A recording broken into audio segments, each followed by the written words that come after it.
The sleet came sideways across the frozen wagon ruts, and the girl beside the broken corral did not move. She watched the freight wagon pull away, the driver's back, the feed sacks lashed behind him, the wheels biting the ridge road. He did not look around, not once. In her fist she held a folded paper gone soft at the creases, a paper that promised a cooking job 2 miles west, a bunk, a wage, meals of her own. He had told her he would see her settled before the snow. Instead, he had set her down beside a dead corral and turned the wagon around before she finished reading, and she had not yet let herself walk those 2 miles to see what was waiting there. The freight wagon was already a gray smudge on the ridge road when Della Kearns understood that the job did not exist. She stood beside an abandoned cattle corral where sleet struck an overturned feed trough and slid off in dirty ribbons. The employment notice was still in her hand, the ink softening at the folds.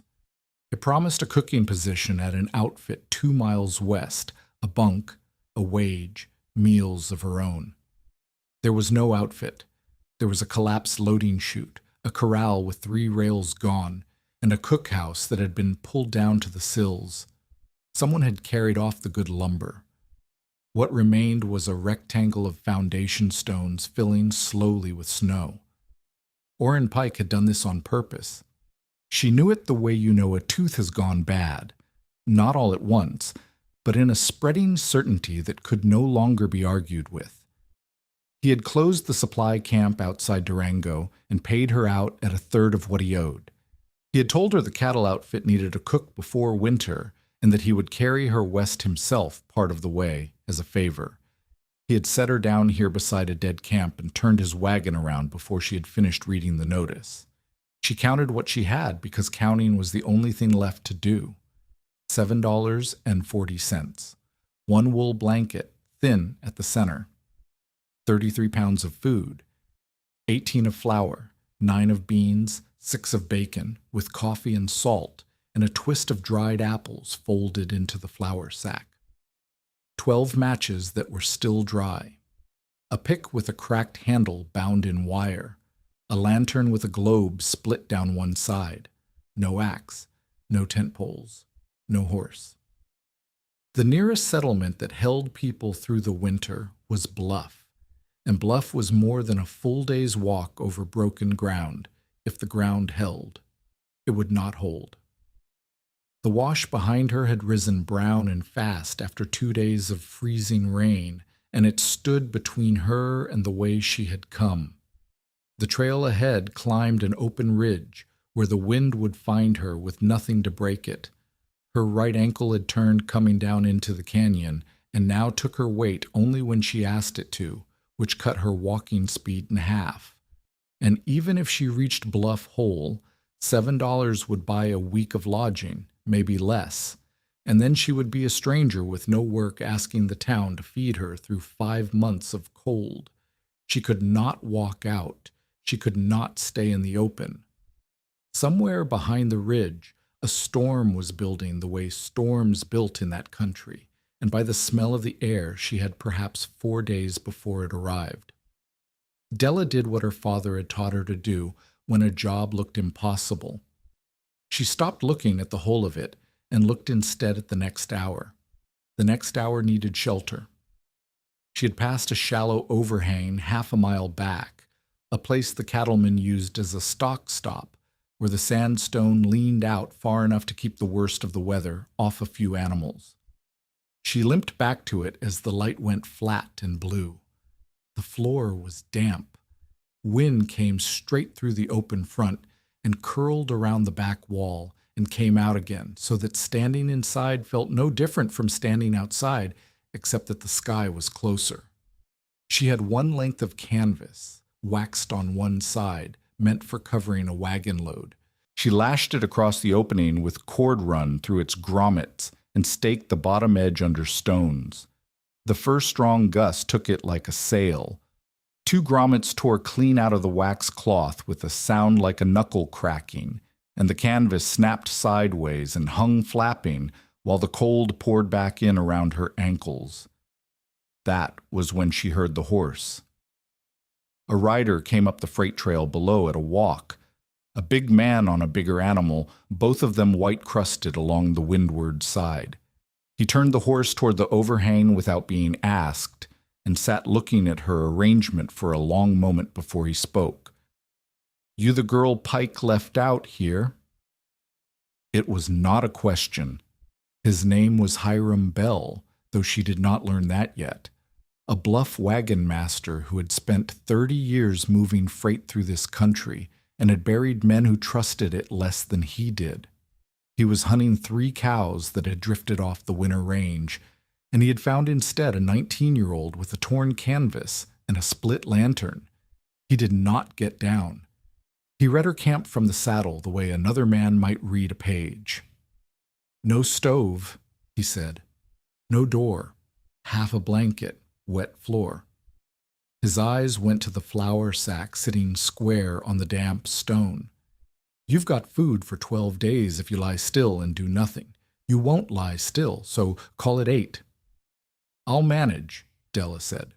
"A person manages a bad hand of cards. This is not a hand of cards." He shifted his weight and the leather creaked. "You want to winter in this country? You start with a roof you can climb up and inspect. Then you cut 6 cords of wood, minimum, and you stack it where the snow can't reach it. Then you make sure a road runs to your door that somebody can travel when you're sick or hurt or out of your head with fever." He nodded at the overhang. "You've got a leak in the rock and a rag on a string. You haven't gathered one day's fire." She had no answer that was not a lie, so she gave none. "I can carry you as far as Bluff," Hiram said, "but my horse is packing feed and I won't founder him. You'd come with what's on your back. The pick stays. The flour stays. Most of it stays." Della thought about arriving in a strange town with a blanket and $7, owing the man beside her a debt she could not repay, sleeping in whatever corner charity offered until the charity thinned. She thought about her mother, who had washed other people's linens until pneumonia took her, and had never once in Della's memory owned a room that was her own. "No," she said. "I thank you, but no." Hiram Bell looked at her the way men looked at a wall they had decided not to climb. He gathered his reins. "A hole in a cliff is not a house," he said, and rode on to find his cows. She watched him go until the sleet closed over him. Then she turned back to the overhang, because the overhang was what she had. The flour sack had drawn a dark ring of damp up its side where it touched the stone. That small thing decided her. If the flour spoiled, she was finished, storm or no storm, and the floor would spoil it in a week. She needed her food up off the ground. She needed a shelf.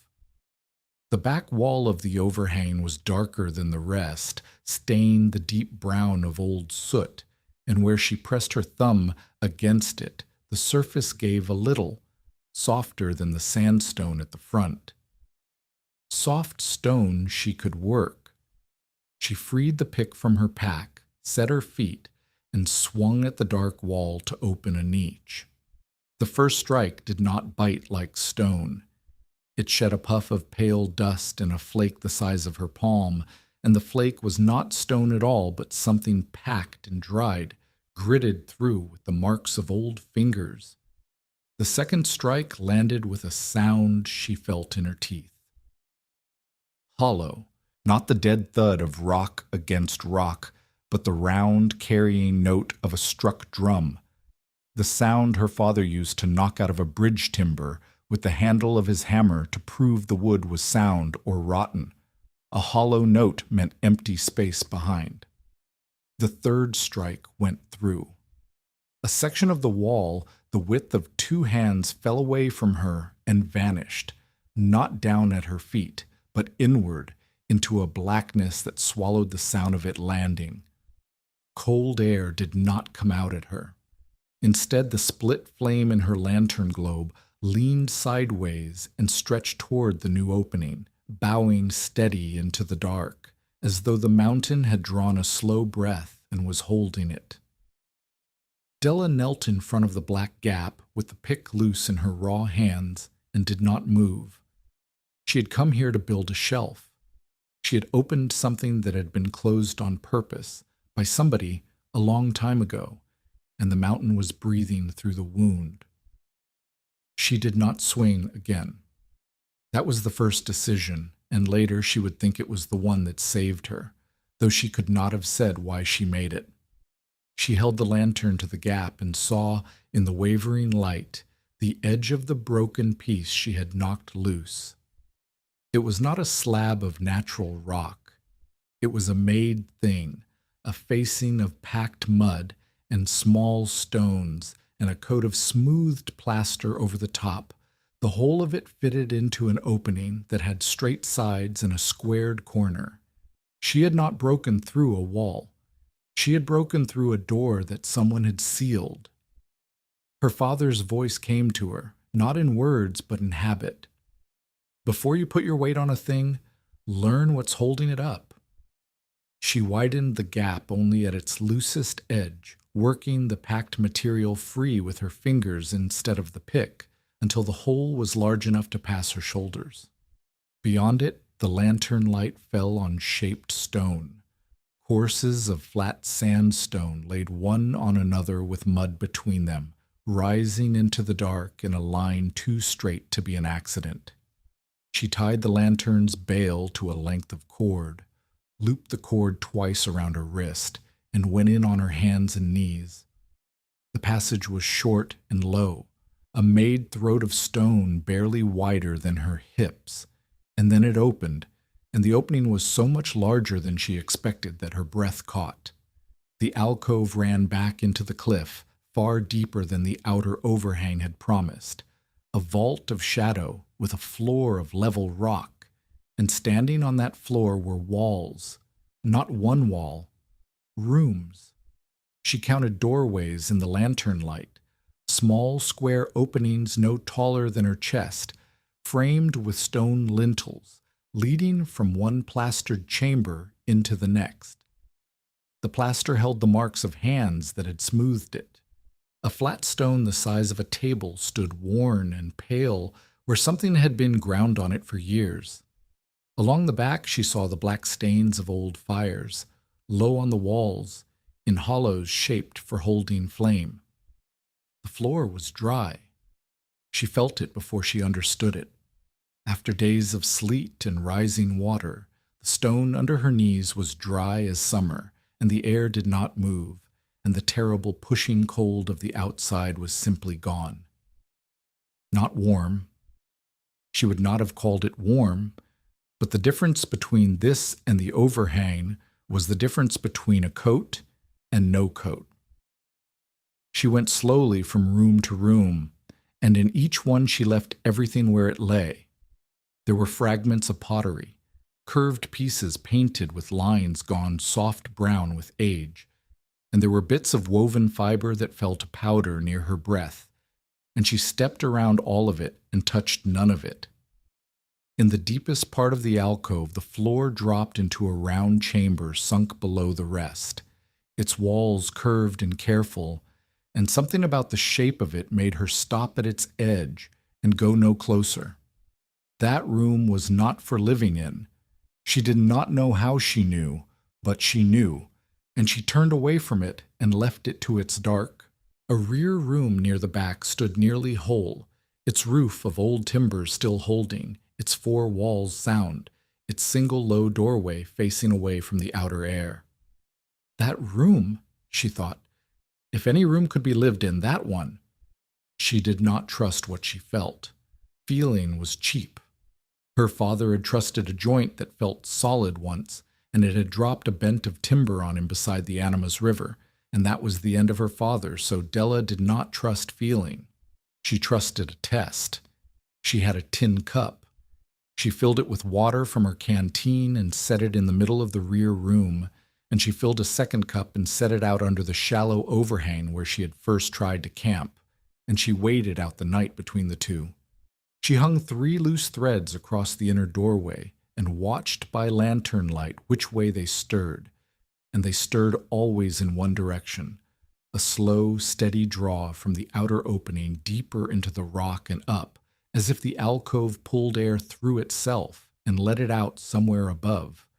And when Hiram Bell came back 2 days later to see whether she was dead yet, and she asked to borrow the small spirit thermometer he carried to judge whether his freight would freeze, he handed it down to her without a word, certain he would want it back within the week. The test told her a plain thing in numbers she could not argue with. The cup under the outer overhang wore a skin of ice by morning and then froze through. The cup in the rear room, deep inside, did not freeze at all. The thermometer, left overnight in the rear room, held a hair below 50 degrees, while frost furred the stones out front, and her own breath hung white in the passage. 50 degrees was not comfort. A person could still die at 50 degrees, given time and wet and no fire. But 50 degrees was 30 degrees or more above what was coming, and 30 degrees was the distance between living and not. She understood then what she had found, and it was not what a fool would have called it. She had not found treasure. She had not found a warm cave. She had found a house that other people had built with great care a long time ago, built into rock that gave up its heat slowly and took it back slowly, angled to catch what little the low winter sun offered, closed against the wind by small doorways and thick walls. The people who built it had understood something Hiram Bell had not said, and perhaps did not know, that the danger was never only the cold outside. The danger was how fast an ordinary shelter surrendered its warmth to the dark. This place surrendered it slowly. That was the whole of the gift. And the idea that came to her was small and exact, which was how she knew it was worth having. She would not try to warm the rooms. There were 9 of them, and she was one girl with an armload of deadwood. She could no more heat all of them than she could heat the canyon. She would take the single rear chamber, the small one, the one already nearly whole. She would close the way back to the outer camp with a screen she could build and unbuild. She would let the outer room stand empty between her and the weather, so that the cold had to cross all of them, giving up its edge in each before it reached her. One small room, warmed a little, wrapped in cold rooms, wrapped in rock. That was the plan. It fit in a sentence, and it was built on nothing she had invented, only on what she could measure. She was crouched in the rear room fitting the plan together in her head, when a voice came ringing down the outer passage, sharp with alarm. "Who's in there? Come out where I can see you." A woman stood at the broken doorway with a lantern of her own and a shotgun broken open over her arm, and behind her skirts 2 children watched with round eyes. Her name was Minerva Pruitt, Mina, a widow who ran cattle from a line cabin 8 miles off, and she had come up the canyon hunting a goat that had wandered and had followed the strange new gap in the rock instead. She looked past Della at the dark throats of the doorways. The soot, the low lintel cracked along one edge, the narrow exits a grown person would have to crawl through. "I heard a girl was living in a hole," Mina said. "I didn't believe it." She lifted the lantern, and the light jumped over the plastered walls. "You broke a wall to get in here." "Part of one," Della said. "It was already made to come apart. I only found the seam." "You broke a wall," Mina said again, slower. "And now you're planning to sleep behind it, behind a wall you already knocked down, under a roof somebody built before your grandmother's grandmother, with a crack in the stone right over where you'd lay your head." She shook her head. "Girl, this is not shelter. This is a grave that hasn't finished being one." Della did not argue. Arguing was words, and words were cheap. She picked up the tin cup from the middle of the rear room, the one that had sat out the freezing night, and she carried it to Mina and held it under the lantern. The water in it was liquid, not a skin of ice on it anywhere. Mina looked at the cup for a long time. She was not a stupid woman, and she did not pretend the cup said nothing. She set the shotgun stock against her hip and reached out and touched the water with 2 fingers, as if it might be a trick. "It didn't freeze," she said. "It didn't freeze," Della said. "Out front it froze solid. In here it didn't. I don't have to make it warm. It's already warmer than out there by more than I can afford to lose." Mina drew her fingers back and dried them on her coat, and looked at Della with something new in her face. Not belief exactly, but the willingness to keep listening.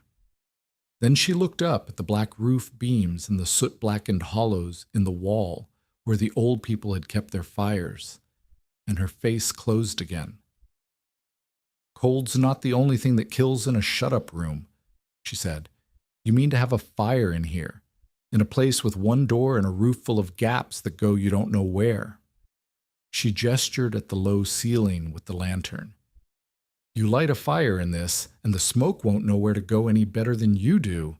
It'll fill every one of these rooms, and it'll find you last when you're already asleep and warm and glad of it." She said it plainly, without cruelty. "You've found a place that stays cool in the cold, fine. Now you have to put fire in it to live, and the fire is the thing that'll take you." She gathered her children and left before full dark, warning Della once more over her shoulder to keep the goat if it came back, and to think hard before she lit anything. Della sat alone in the rear room with the unfrozen cup, and understood that Mina Pruitt was right. She had solved one half of the problem, and in solving it had built the other half. The room would hold warmth, but she could not make warmth in it without smoke, and she did not know where the smoke would go, and the woman with the shotgun had just told her kindly that it would go into her lungs. She had found the thing that could save her.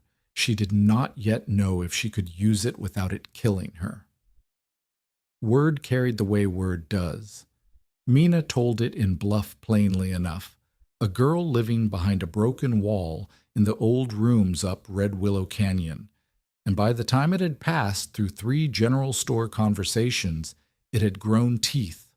Some said Della had found a buried town full of gold-painted pots. Some said the place was cursed and that she would be dead by the new year. And Orrin Pike, hearing it in the back room where he traded, set down his ledger and asked one question, which was what she had seen inside. He came back up the canyon 4 days after he had left her to die there, and he came smiling. "You've done better than I hoped," Orrin said, standing well back from the broken doorway with his hands in his coat. "I put you down beside a dead camp, and you turned up a live one. Now, tell me what's in there. Pots, whole ones, any of the sandals, the baskets, the little painted jars fetch the most." "There are people's things in there," Della said. "I've left them where they are." "There are no people in there," Orrin said, patient, as though explaining weather to a child. "There hasn't been a person in there for longer than there's been a bluff. Nobody living owns those rooms. Nobody living owns that jar. And I promise you, some professor from back east is going to come out here in a year or 5 and cart the whole lot off in crates, and you'll have frozen half to death sitting on top of it for nothing." He took a folded bill from his coat and held it up between 2 fingers so she could see it. $20.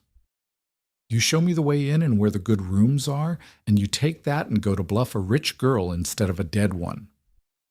$20 was nearly 3 times everything she owned. It was Passage East. It was a room of her own for a season. She looked at it and felt the pull of it in her empty stomach. "No," she said. Orrin's smile did not change, but his eyes did. He put the bill away. "Suit yourself," he said. He turned his horse, and then, as if the thought had just come to him, he turned it back. "You know what they're saying about you in town? I heard it at the store. They're saying she found 9 rooms and picked the only one that can't pay rent." He let that sit. "That's you now. That's the girl you are to them. The one who found a fortune and chose to freeze beside it because she got proud." He tapped his heel, and the horse started off. "I'll be back after the first hard freeze," he called, not turning around. "When the ledge ices and nobody can follow me up, we'll see how proud you are then." Tell us in the comments, have you ever kept building something while everyone around you was certain the plan was foolish? Because that is exactly where Della stood, doubted by a wagon master, warned by a widow, mocked by the man who left her to die, with a storm 4 days out and no one on her side. She stood in the cold and let him go. The mockery landed where he meant it to. She was proud, maybe, but she also knew a thing Orrin did not, which was that the room had kept water from freezing when the world outside turned to iron, and no amount of laughter in a general store changed the reading on a borrowed thermometer. Still, now she had 2 clocks running against her, not one.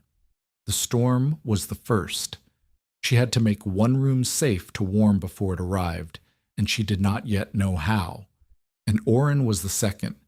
He would come back with pack animals after the freeze, when the ledge was glass and no honest witness could climb up behind him, and he would take the rooms apart for what he could sell, and there was one of him with hired men and one of her with a cracked pick. She could not guard the settlement and gather her winter fuel at the same time. She could not do both, and she needed both, and there was no third person who believed her enough to help. So she started with the part she could touch. She cleared the rear room first, carrying out the loose rubble that had fallen over the years, working around the fragile things, stacking the stone she moved into a low wall she could use later. Her father had taught her to square a space before she trusted it, so she measured the room by the length of her own forearm laid end over end, 9 of her arms one way, 10 the other, and the roof beams a little over her reach overhead, 9 feet by 10 near enough, and 7 high. Small. Small was good. A small room took less fire. She built the screen next, the thing that would close the passage back to the outer overhang. She could not seal the room. She remembered Mina's warning and knew that a sealed room and a fire together made a coffin. So she built a frame of juniper poles that stood on its own without touching the ancient walls, and stretched her torn canvas across it, and left a deliberate gap along the bottom for air to come in low. It was crude. It swayed when she pushed it, but it stood free. And if the old walls were not hers to nail into, then she would build things that leaned on nothing but themselves. Then came the fuel, and the fuel nearly broke her.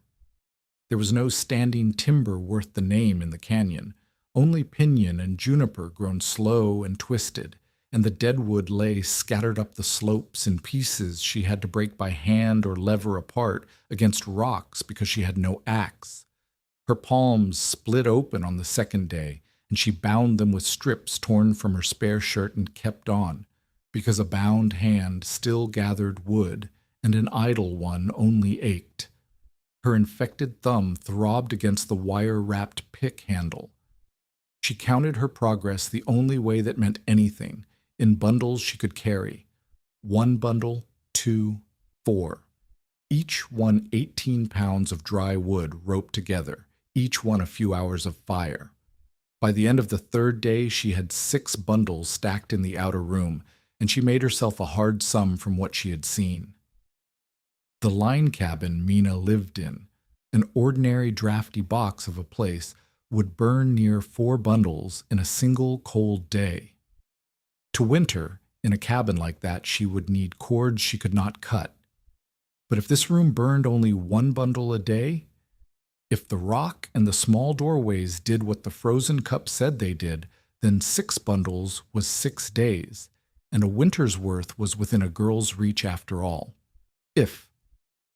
Everything hung on the if, and the if was a fire she had not dared to light. On the 4th day, the weather turned early.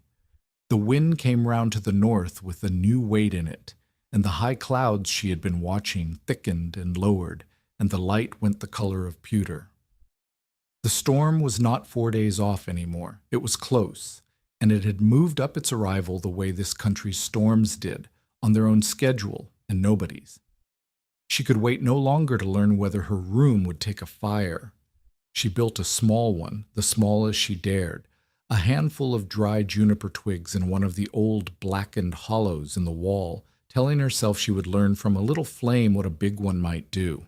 She struck one of her 12 matches. The tinder caught.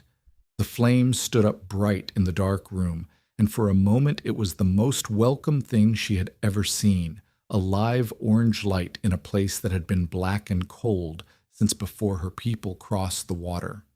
Then the smoke, which should have risen and found the crack and left, did not leave. It gathered along the roof beams in a flat gray layer and thickened and came down. It did not rush. It sank, patient, the way Mina had said it would, filling the room from the top down, and within a minute Della's eyes streamed and her throat closed and she could not see the far wall. She dropped to the floor where the air was still clear and crawled for the low gap under her canvas screen, dragging breath off the cold, clean draft at the bottom, and got herself out into the outer room coughing until her ribs ached. Behind her the small fire burned on in a room going blind with smoke, and the smoke had answered her one question with the only answer that mattered. The room would hold warmth. It would also hold smoke, exactly as much and exactly as patiently, and it did not care which one killed her. She knelt in the outer dark and smothered the coals with handfuls of sand until the last light died. Then she stayed there on her knees, hands raw and streaming eyes stinging, and listened to the north wind rising in the mouth of the canyon. The mountain had given her a room. She did not know how to put fire in it and live. The storm was coming faster than promised. Orrin was coming after the freeze, and there was not one soul in that whole cold country who thought she would last the month. She had until the wood ran out to learn what she did not know, and she had no one to teach her. The snow that came behind the north wind did not bury the canyon. It came in a hard squall, an hour of white driving sideways, and then it thinned to a spitting gray that let a little light through, and in that light a man came up the canyon, leading a mule that would not be led. Della saw him from the outer room where she had spent the night after the smoke drove her out, a broad, unhurried man of middle age, with a blanket coat gone pale at the shoulders and a face weathered to the color of the rock. He was following the small cairns of stacked stone she had built along the ledge to mark the safe footing, and he stopped at each one and looked at it before he came on. When he reached the broken doorway, he did not call out or reach for the gap. He set his back to the wind, tied the mule to a juniper, and studied the breach the way Hiram had studied her camp, reading it. Then his face changed, and it changed in a way she would remember. "You broke in here," he said. His voice was even. "And then you stopped." He crouched and picked up one of the loose pottery fragments she had set carefully against the base of the wall, and he turned it in his fingers and put it back down exactly where it had been. He looked into the dark toward the sunken, round room whose edge he could just make out, and he saw that the dust on its lip was undisturbed. "Most hungry people," he said slowly, "see what they can carry away. You looked first at what might fall." His name was Matteo Lucero. He was a freighter and a stone mason out of the north, near a river she had never seen, and he had learned to lay adobe and set stone and build a hearth that drew from men in his family who had done it before there was a territory to do it in. He had come into the canyon after a mule that pulled its picket in the squall, and he had found her cairns instead, and he had followed them because a person who marked safe footing was a person worth finding. He did not offer to help. He asked to see. She showed him, and he went through the rooms the way she had, touching nothing, and when he came back to the rear chamber, he put his hand flat against the wall. She meant to sleep behind and held it there a long moment. "This is not the mountain," he said. "You did not cut through rock. This wall your pick went through. It was made. Rubble and mortar and a skin of plaster packed into a door that somebody closed on purpose, a long time gone." He looked at her with something close to respect and something close to warning. "That is good and bad both. Good, because you are not fighting the cliff. Bad, because a made wall can be unmade, and there are 3 walls in here I would not turn my back on." "The smoke won't leave," Della said. It was the thing that mattered. "I built a little fire, and it filled the room and came down on me. A woman told me it would. I don't know where the smoke is supposed to go." Matteo looked up at the black beams and the soot-stained hollows, and the thin crack that ran up the back wall and disappeared into the roof. "Neither did you ask the room," he said. "Come, I'll show you how to ask it." He taught the way her father had taught, which was to say he taught with his hands, and let her find the words herself. The first thing he made her do had nothing to do with fire. He handed her a lump of charcoal from her dead test fire and walked her from room to room and made her tap every stone lintel over every doorway with the butt of the pick and listen. A sound lintel rang. A cracked one thudded soft, the way her father's rotten timbers had thudded, and where it thudded she drew a line of charcoal so she would know.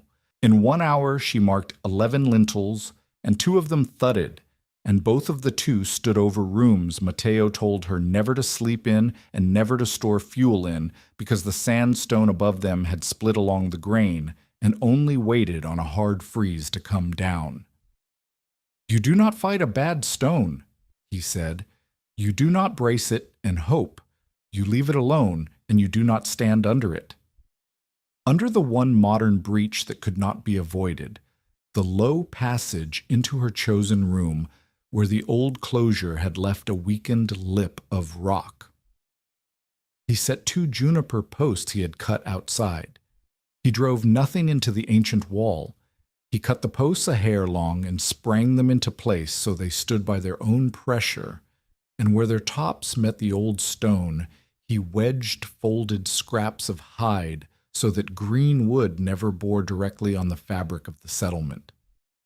"Everything you build in here," he said, tamping the second post home, "you must be able to take out again and leave no mark. You are a guest in a house older than your country. A guest does not drive nails in another man's walls." Della thought of Orrin and his crates and said nothing, but she remembered it. The second lesson was the smoke. Matteo twisted a handful of dry grass into a loose rope, lit one end, and let it smolder, and together they followed the pale thread of it through the rear room. It rose, as smoke does, and gathered flat along the beams, and hung there. And then, slowly, it found the thin crack at the top of the back wall and began to feed into it, drawn upward and out to some opening in the cliff above that neither of them could see. "There," Matteo said. "The room breathes. Low in, high out. Cold air comes under your screen at the floor, warms, rises, and leaves by the crack, and pulls the next cold air in behind it. That is the whole secret of a fire that does not kill you. You do not push the smoke out. You give it a low door to come in and a high door to leave, and it carries itself." So they built a firebox that used that breathing. Matteo would not have her burn in the ancient wall hollows. The old plaster was too dear and too dry, so they gathered new stone from the slope outside and built a low box lined with clay, standing free on the flagstone floor, and through its top they fitted 2 lengths of iron pipe Della had scavenged from the torn-down cookhouse, joined and run up to pass through a gap where a roof beam had failed years ago. Nothing of the ancient roof was cut. The pipe went through a hole that time had already made. They lit it at dusk, and for a few minutes it drew, and Della's heart came up into her throat with hope. Then the wind outside came round hard to the north and shoved down the canyon, and it reached over the cliff top and pushed down the pipe, and the whole draft reversed. Smoke belched back out of the firebox in a gray gout and rolled across the room, and Mateo said one hard word in Spanish and dropped to the floor and pulled Della down with him, and they went out under the screen on their bellies into the cold. Behind them, he scooped sand over the firebox with both hands until the light died. They sat in the outer room getting their breath. Della's eyes ran. She had failed twice now, once alone and once with a master beside her, and the failure with a master beside her frightened her more because it meant the problem was real and not just her ignorance. "Good," Mateo said, wiping his face. "Good? Now we know the wind can beat us if we let it come straight down the pipe, so we do not let it." He got to his feet.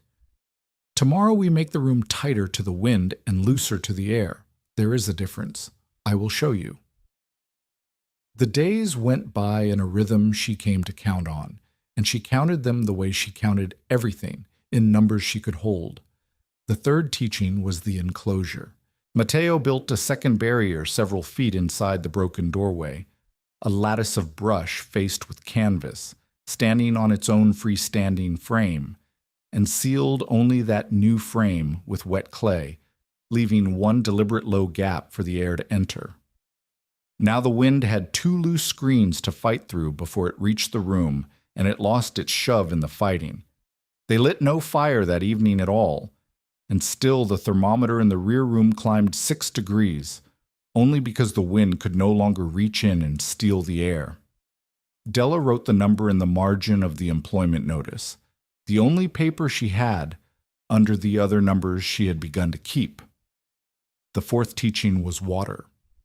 Along the back of the alcove ran a shallow channel where seep water had found its way for longer than the rooms had stood, and Mateo showed her how to clear the fallen debris from it without cutting the living stone a finger deeper, and how to set a new clay basin below the old walls to catch what came, so that the ancient floor stayed dry. A gallon a day on a cold day, near 2 when it warmed. She boiled what she drank. She carried her waist far down the slope and away from the seep, because a fouled water source, Mateo said, killed slower than cold, but just as sure. And the progress came, and she tracked it against the deepening season. By the end of the first week with Mateo, she had a safe route cleared through 3 rooms and 1 sleeping chamber emptied without disturbing a single buried thing. By the 10th day, the freestanding vestibule stood complete, and the room held near 52 degrees without any fire at all. On the 14th day, she had 11 bundles of fuel stacked in the outer room, and then snow began to hide the dead wood on the slopes, and each new bundle cost twice the hours the last had. By the 18th day, she had 17 bundles, and her hands had split so deep along the palms that she could not close them all the way, and the infected thumb had swelled hot and shining. Mateo took the pick out of her hand and made her sit while he hauled juniper, and she sat and hated sitting and watched the light get shorter every day as October gave way, and the real cold, the December cold, came walking down out of the high country toward the canyon. Her food had fallen too. She had come in with 33 pounds, and it was 9 days of eating now, because Mateo ate from it too. And though he brought what he could from his own pack, it was not enough for 2. She weighed that against the shelter he had given her and found it a bargain. But a bargain is still a cost, and she watched the flour go the way she watched everything. And in the middle of all of it, Orrin Pike came back as he had promised, with 2 pack animals and a coil of rope and a man she did not know riding behind him. He stopped short when he saw Mateo. "You've taken on a partner," Orrin said. "I've taken on nothing," Della said. "He's a mason. He's teaching me to keep the walls up, not tear them down." Orrin's eyes went over the breach, the posts, the pipe running up through the old roof, and she watched him pricing it all. There's whole rooms in there, he said. I can hear it in how you won't let me pass the door. Whole pots. I'll give you 30 now. $30, girl, and you and your mason can winter in Bluff like Christians instead of freezing in a tomb. Mateo stepped between Orrin and the doorway.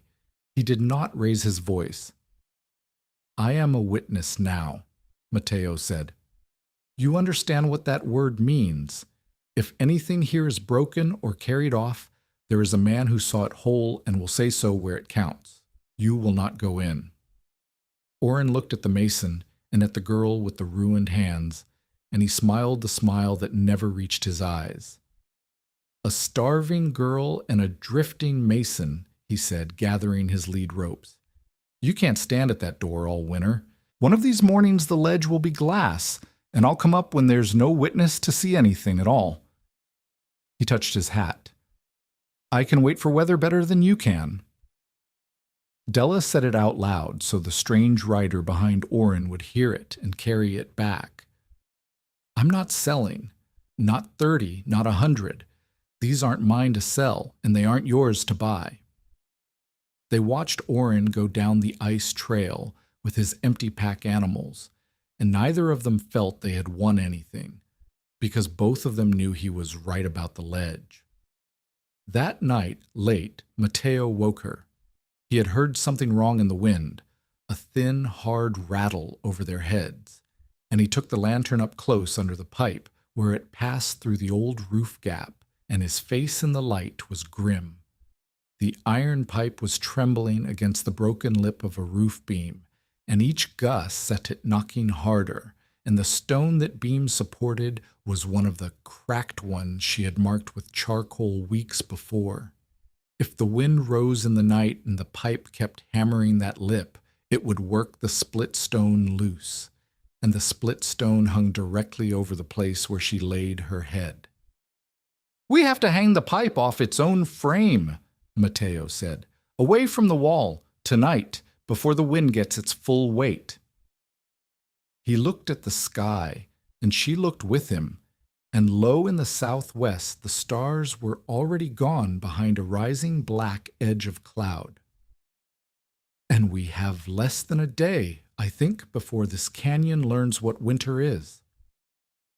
They worked the pipe free of the ancient stone by lantern light, and hung it, as Mateo said, from a frame of its own, 3 lashed poles standing clear of every old wall, the iron suspended from them so that when it shook against rope and green wood and nothing that mattered.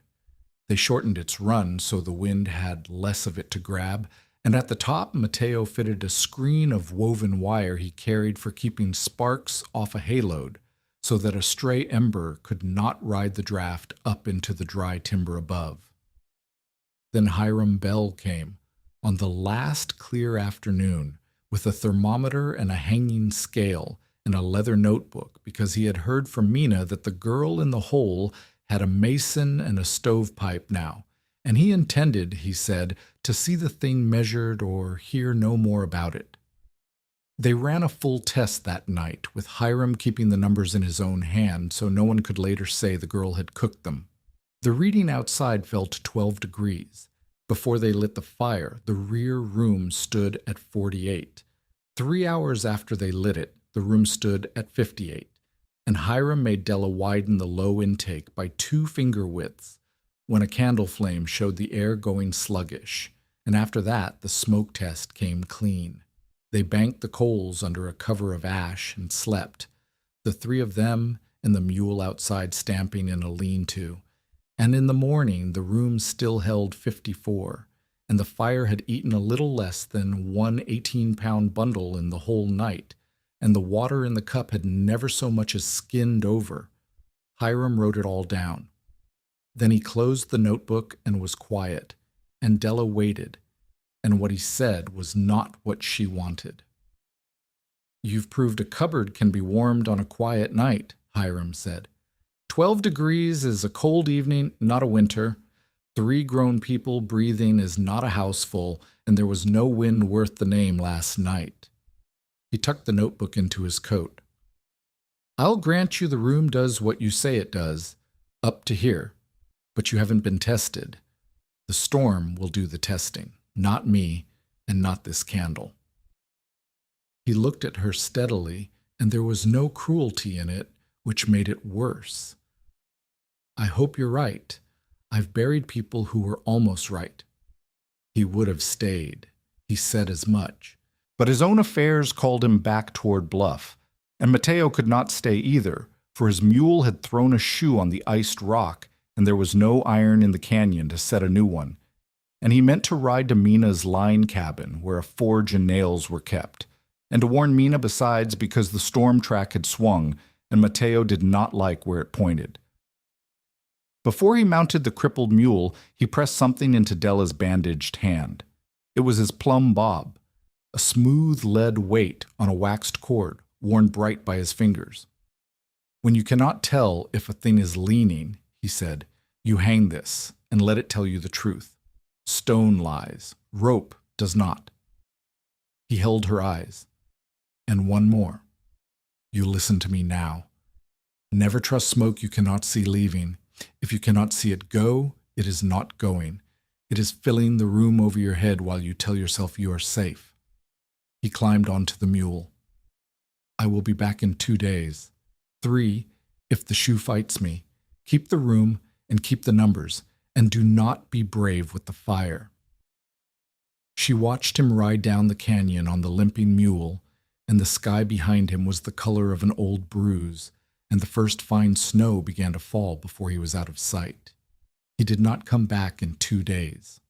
On the evening of the first day, as the light failed and the snow thickened from fine to falling in earnest, Della heard a voice below the access ledge. Not Mateo's, not Oren's, but a woman's, cracked and high with fear. She went out into the driving white and looked down. Mina Pruitt was climbing the ice trail with a child bound to her chest, and behind her, on his hands and knees because he could not stand against the wind, a boy of 9 was crawling up the rock.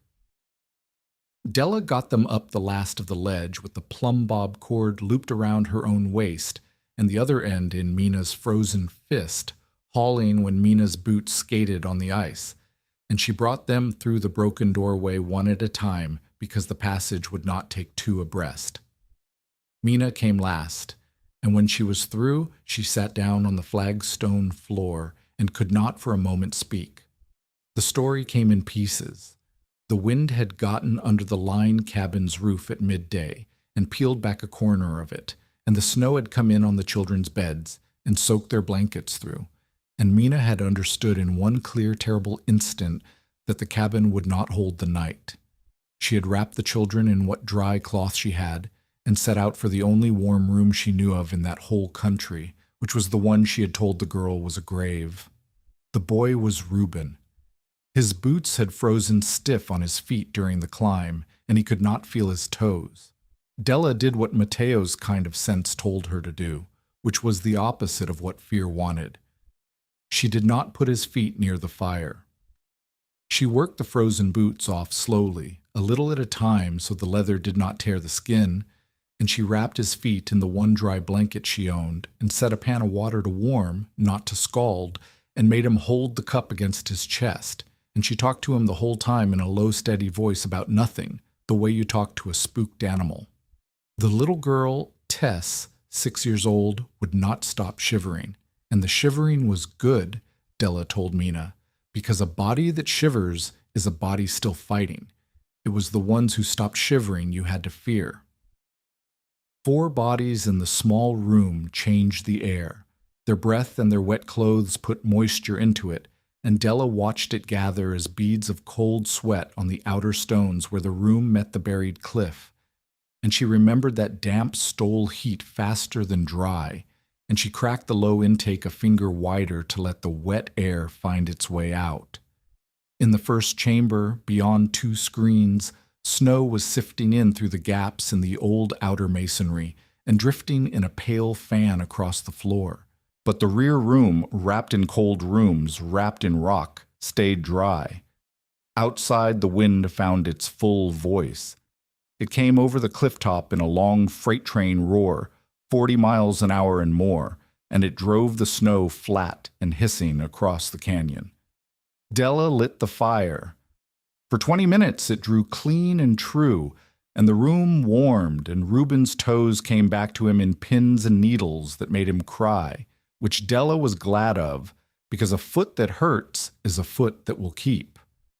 Then a gust came down over the cliff so hard she felt it in the soles of her feet, and it reached down the pipe and shoved, and the draft reversed, and smoke rolled out of the firebox into the room. Mina came off the floor with a cry and went for the doorway, dragging Tess. Sure, the room was killing them at last, exactly as she had always said it would.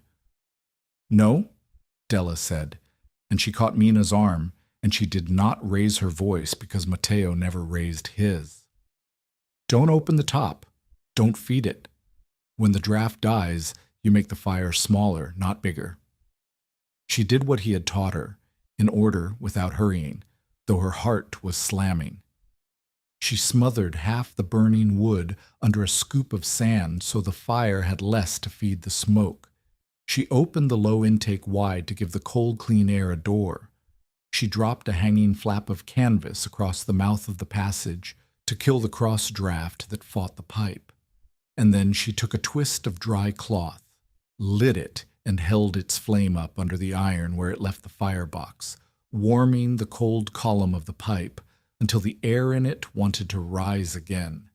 And she watched the lantern flame beside the firebox, watched it lean, waver, and then lean steady toward the exhaust crack the way Mateo had shown her, and she knew the draft had turned back the right way before the smoke did.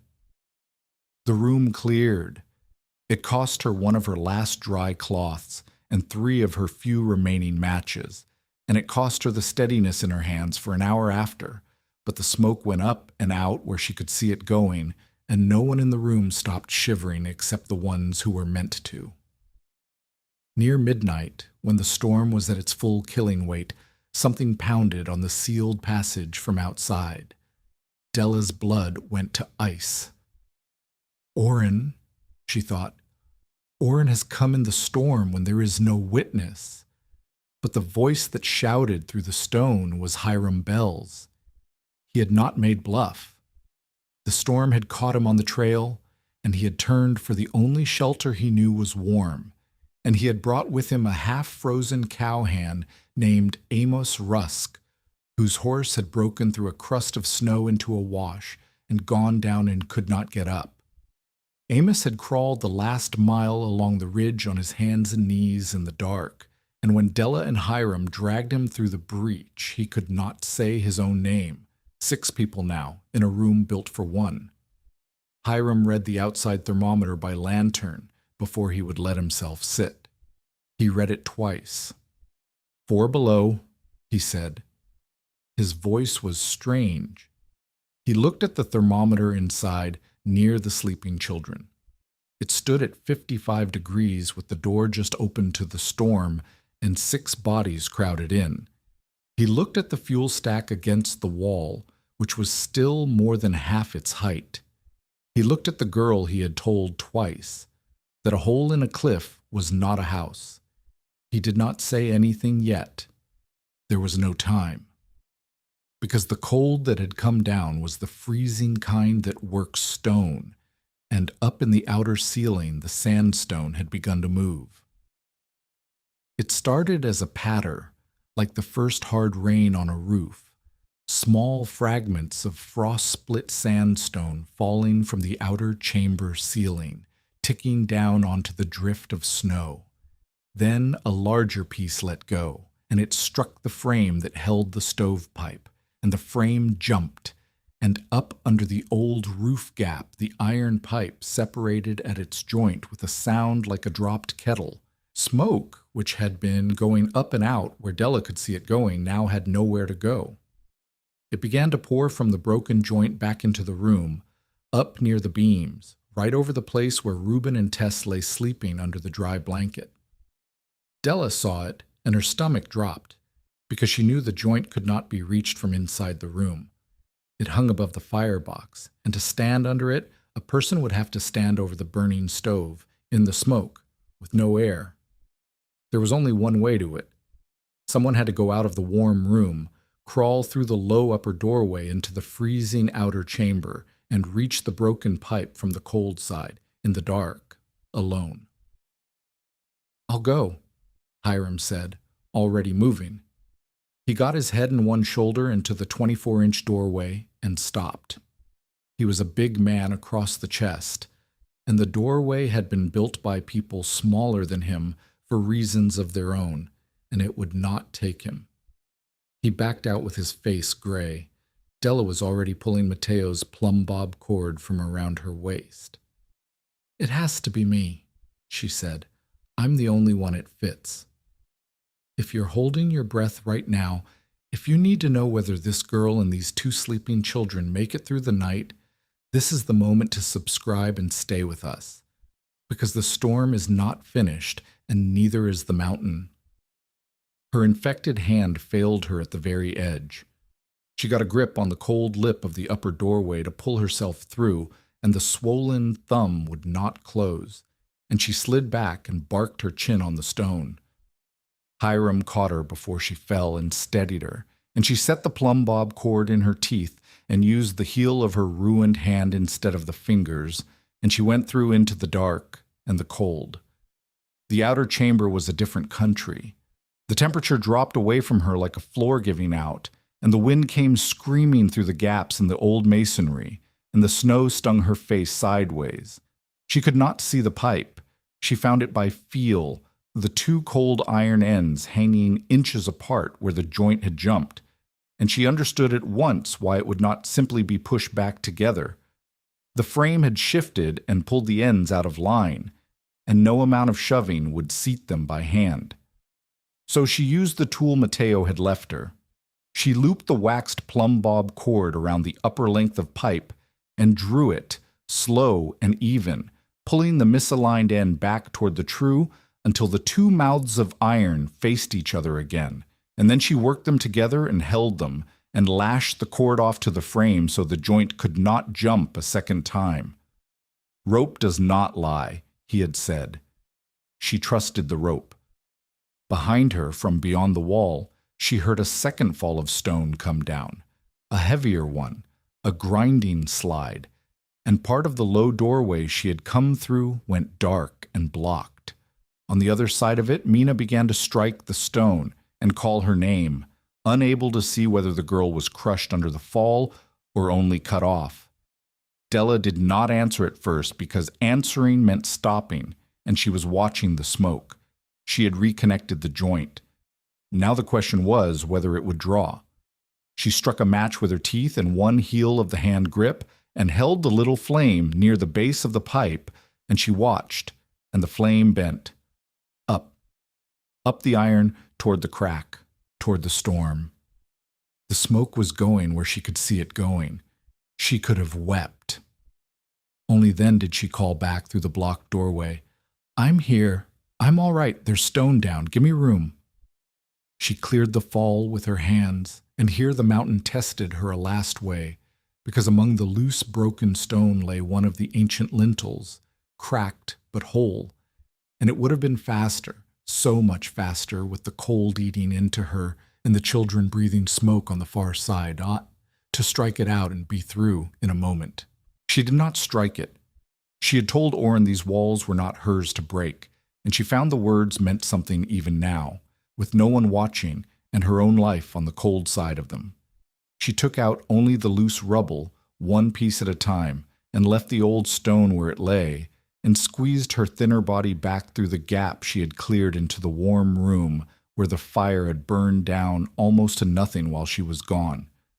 She fed it back to life with hands she could barely feel.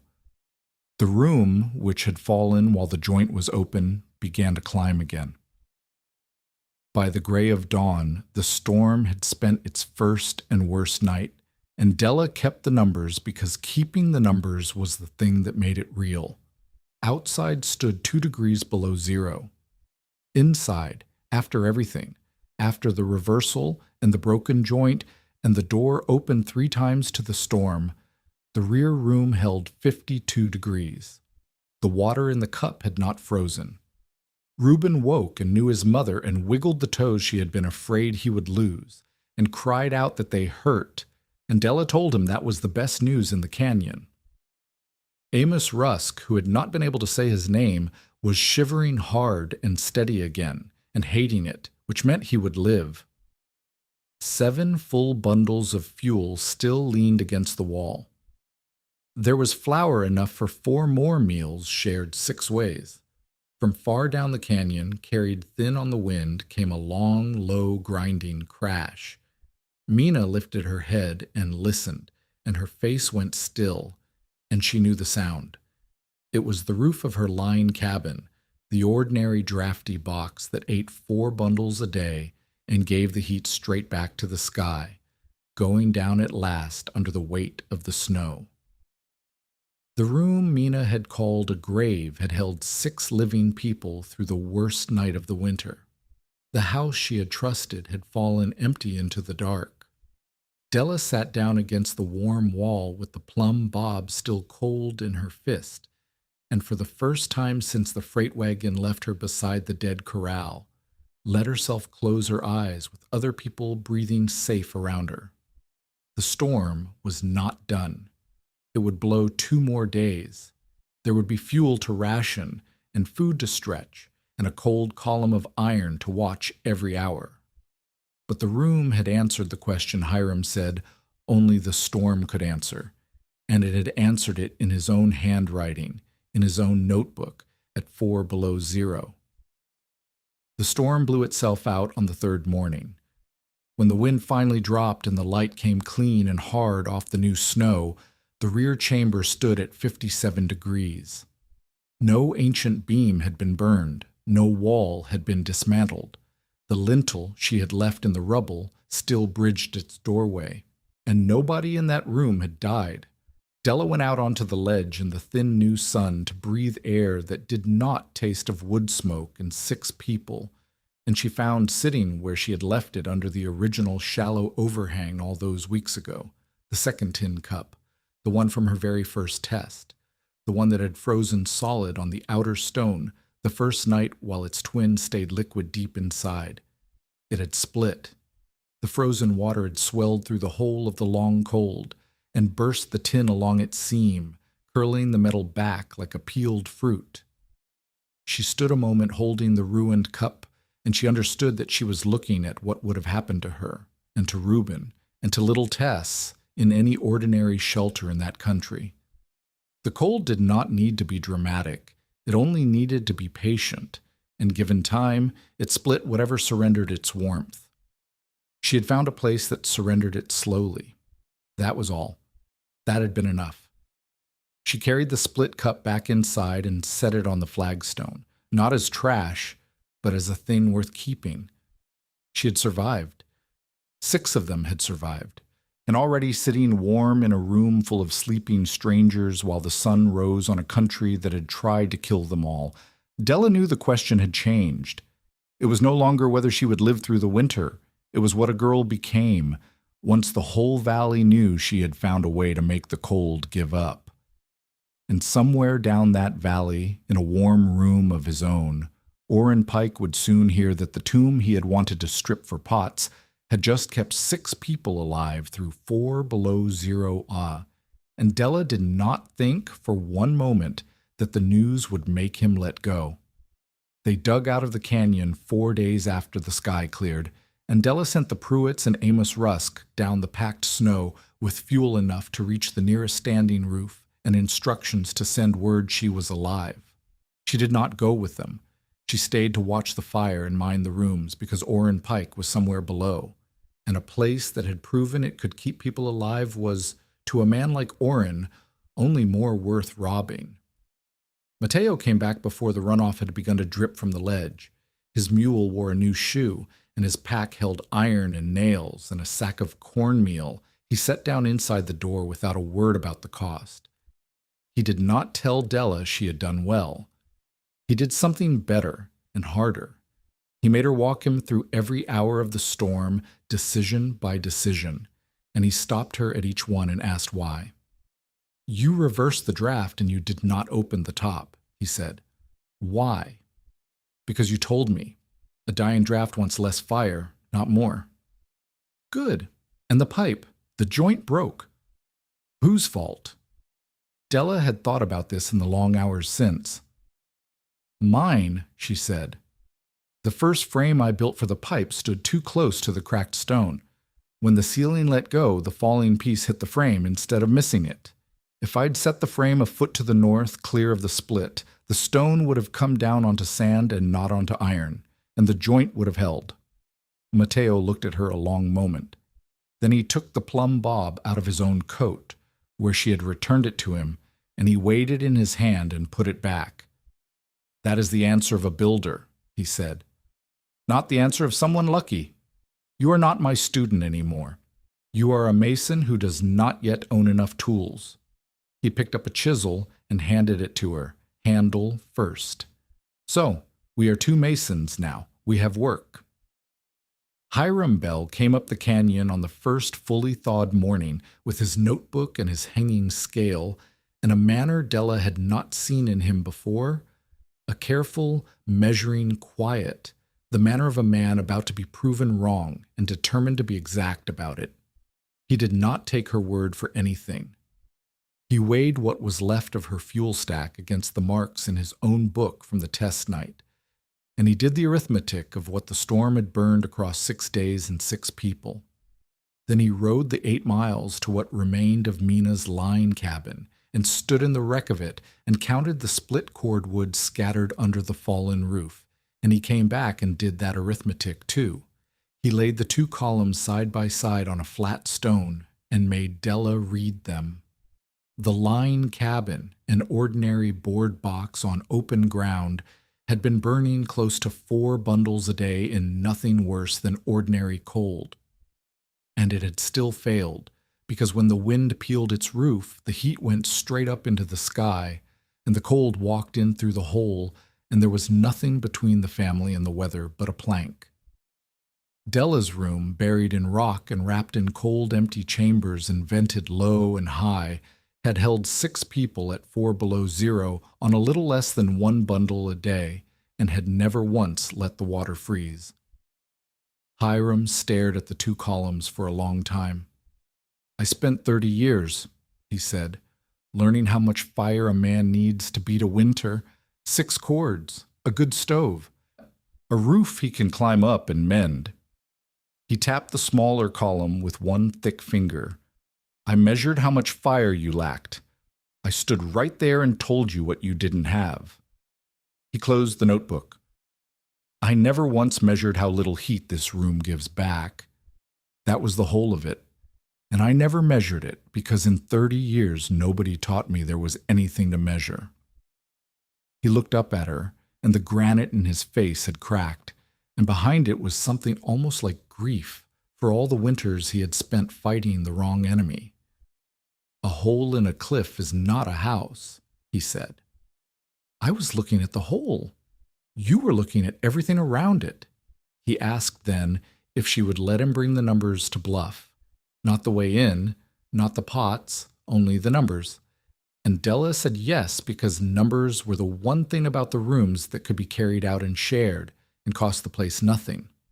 Mina Pruitt came the following week, on foot, without a shotgun, and she stood in the rear room where she had first told Della she was building a grave, and she looked at the low firebox and the freestanding screens, and the pipe hung clear of every ancient wall. I told half the county you'd be dead by the new year, Mina said. I said it to your face, and I said it behind your back. She was not a woman who softened easily, and she did not soften now. She said it plain, the way she said everything. My roof came down. Yours held my babies at 4 below. I'll be telling that half of the county the truth now, and the truth is you didn't find a magic warm cave. She put her hand on the cold outer stone the way Matteo had, feeling the slow, patient chill of it. You found a place that somebody smarter than all of us built 1,000 years back, and you were smart enough not to wreck it while you learned what they knew. Orientation, mass, a little water, small doors. She counted them off. That's not magic. That's building, and building can be copied. That was the word that mattered. Copied. And Della seized it, because it was the answer to the thing that had begun to worry her more than Oren. Word of the storm had spread the way word does, and it had come back up the canyon as a stream of people. A widower with 3 children asked if he could move his family into the rooms before next winter. 2 brothers who ran cattle asked which of the 9 rooms was the warm one, so they could take it. A man Della had never met arrived with a wagon and began pacing off the outer alcove as if measuring for a claim. Della turned every one of them away, and it made her enemies among people who had been ready to call her a heroine an hour before. "You want the room?" she told the widower, and she was gentle about it because he had 3 cold children and a dead wife, and she understood him. "But if I let you in, and the cattlemen and the next family, in 5 years there'll be a hole knocked in every wall and a fire in every room, and the whole place will be soot and rubble, and somebody will start selling the pots to pay for feed. The rooms can save a few of us once, the way they saved us in the storm. But they can't save all of us forever, and they'll die if we crowd in." She crouched and drew in the dirt with a stick, a slope, a doorway, a line of thick wall. "What can save all of us is the knowing. Let me teach you to build your own." So she and Matteo laid out the first new room, and they built it where it could hurt nothing, on a bare, disturbed slope near the wagon road, well away from the ancestral alcove, 12 feet by 16, set 4 feet into the south face of the slope, so the earth wrapped 3 of its sides. Walls of stone and packed earth thick enough to hold their temperature for a day. A small entrance turned away from the prevailing wind with a short buffering passage before the inner door. An independent timber roof they could climb and inspect, the thing Hiram had demanded from the very first day. A firebox vented low and high, the smoke given a door it could see itself out of. A drainage channel cut around the uphill side so meltwater ran past and not through. Nothing in it imitated the round sunken room or borrowed a single stone from the settlement. It was new work, built on the old builders' principles, owing them everything and taking from them nothing. They were 3 days into it when Orrin Pike came up the wagon road with 2 hired men, a string of pack mules, and a wagon bed full of empty crates. He did not smile this time. He had heard what everyone had heard, that the rooms he wanted to strip had kept 6 people alive through the worst night in memory, and it had not made him let go.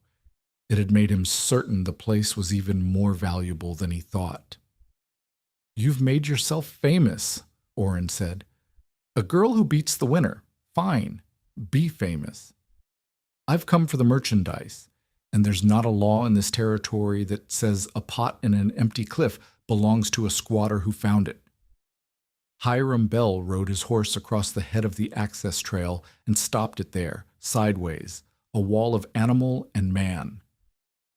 "There's no law," Hiram agreed. "You're right about that. There's no law up here at all, Pike. Which means the only thing standing between you and those rooms is the people who've decided what those rooms are." He nodded down toward Bluff. "And what they are, as of a week ago, is the place that kept Mina Pruitt's children breathing. You want to be the man who tore that down to sell jars to a collector in Denver. You go on and be him. I'll make sure everybody knows your name." Orrin looked at Hiram and at the 2 brothers who had come to gawk and now stood with their arms crossed on Della's side of it, and at the girl who had turned the whole county's story around while he was counting crates. He understood, slowly, that the arithmetic had changed. A robbed ruin had been worth money. A robbed miracle would cost him every wagon of freight and every dollar of trade in a country that now had a reason to hate him. He backed the mules down the road, but before he turned the wagon, Della saw him do a small thing, and she did not understand it until later. He stopped where the wagon road split from the canyon trail, and he leaned down as if adjusting a trace, and he scored a mark in the pale bark of a dead juniper with his knife. A blaze, the kind a man cuts to find a place again when there is no one around to show him the way. Matteo Lucero stayed through the spring, and in the staying, the last of the distance between teacher and student wore away, and they built as two men build who trust each other's hands. They mixed the wall clay together in a shallow pit, treading it with their bare feet through the cool mornings until the straw and the sand and the water came together into something that would hold, and Matteo taught her by feel how wet was too wet and how dry would crack, and after a week she knew it in her soles the way she knew it in her hands. They raised the south wall course by course, one of them laying while the other buttered the next stone, passing the work back and forth without needing to speak of it. When the roof went on, they set the beams together, Della calling the level, and Matteo shifting a timber a finger's width until she was satisfied, and neither of them minded that the girl now called the level, and the old man moved to her word. That was how it was between them by then. The knowing had crossed over. Della learned him the way you learn anyone, through the long hours of shared work. He had come up out of northern New Mexico, from a family that had laid stone and mixed adobe and built hornos and hearths and mission walls for longer than anyone kept count. His father had taught him, and his father's father had taught his father, and the knowing had come down through them the way water comes down a channel, slow and sure, and older than any single man who carried it. He had married and buried a wife to a fever, and raised a daughter, and the daughter had married and buried a husband young, and now kept a small place alone in the Chama Valley, with 2 children, and not enough hands. "That is why I was on the road," he said one evening, tamping earth into the new wall. "A man alone with tools goes where the work is, but the work is not the reason. The reason is always somebody you are trying to keep fed a long way off." It was the closest he came to sentiment, and Della kept it. The first new room stood finished by the middle of spring, and the finishing of it did what Della had hoped and feared in equal measure. It brought people who wanted to learn. The widower she had turned away in the winter came back, a lean, tired man named Warren Teal with 3 children and a half-built shack on open ground that would not carry them through another cold. He did not ask this time to move into the rooms. He asked to be taught. So Della taught him, and she taught him the way Matteo had taught her, which was to let the man's own eyes do the work. She hung strips of cloth in the doorway of Warren's shack, where the opening stood a full 4 feet wide, and she made him watch how the strips streamed and snapped in the draft, the warm air pouring out the top of the gap while the cold walked in below. Then she hung the same strips in the small buffered entrance of the new room, and Warren watched them hang almost still. "That is your winner, right there," Della told him, and she pointed from the streaming cloth to the still one. "Not how much fire you build. How much of it that door hands back to the sky. Cut your opening down. Turn it out of the wind. Put a little room in front of it for the cold to lose itself in. You will burn half the wood and keep twice the warmth."